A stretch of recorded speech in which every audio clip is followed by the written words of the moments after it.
Alright, so welcome back to another video of SAT prep. This prep will be prepping for the March SAT, which is coming in a few months, but it's always better to prepare early.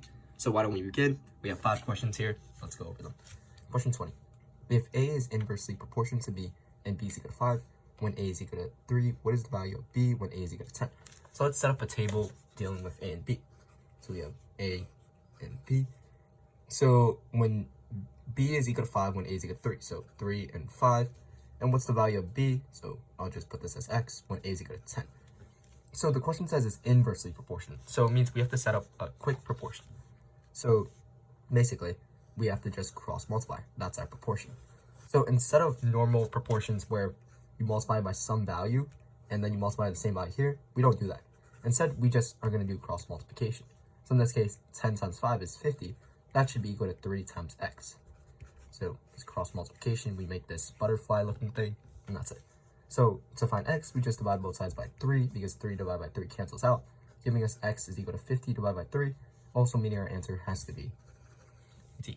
So this is what inverse proportions look like, in case you do see them, which are pretty uncommon, I would say. Moving on, question 21. If 12% of A is equal to 60% of B, then B is equal to what percent of A? So let's set numbers as A and B.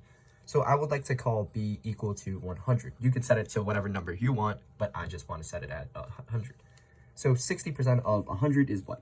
That's equal to 60, right? 60% of 100 is 60, is equal to 12% of A. So what is A equal to then? So 12% of some number is equal to 60. So 12% of X is equal to 60. What is X? Or in this case, of A, right? 12% of A is equal to 60 because it's equal to this number right here. So that's 0.12a, because 12% can be rewritten as 0.12a is equal to 60. I divide both sides by 0.12, which if you plug into your calculator or you can do in your head, you get A is equal to 500. 0.12 over 0.12 just gives me A, 1A. That's equal to 500. 60 divided by 0.12 is 500. So the value of A is 500, while the value of B is 100. So the question is asking, B is equal to what percent of A? So 100 is what percent of 500? It's going to be 100 over 500, right? That what percentage of A is equal to B.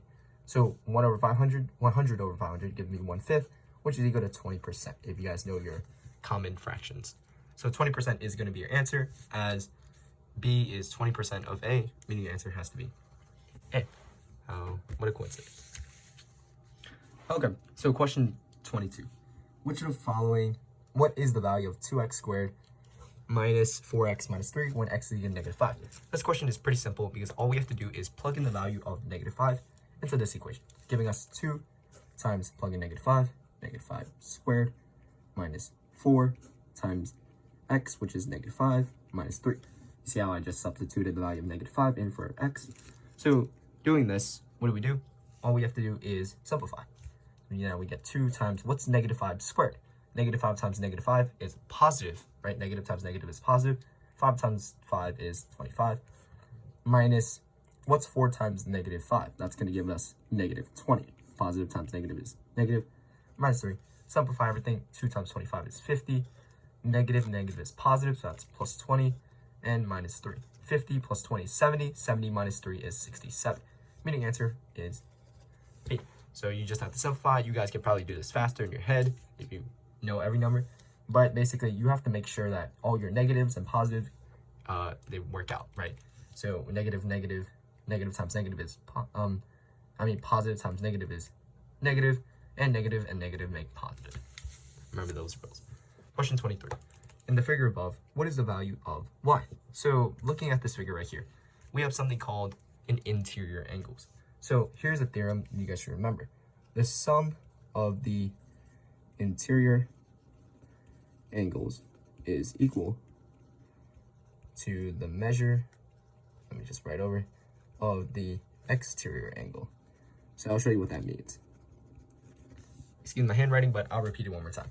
So the sum of the interior angles is equal to the measure of the exterior angles. So the exterior angle in this case is the one on the outside of the triangle, which is 100, right? So the sum of the interior angles. So what's on the inside?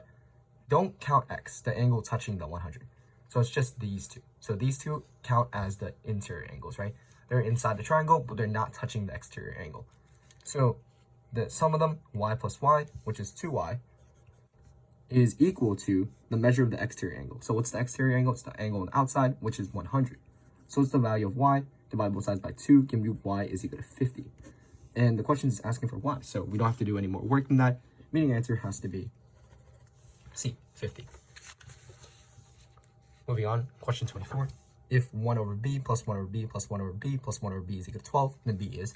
So how many of these b's are 1 over b's are there? 4. So repeated addition is multiplication. So it's 4 times 1 over b equal to 12. Simplify, what's 4 times 1 over b?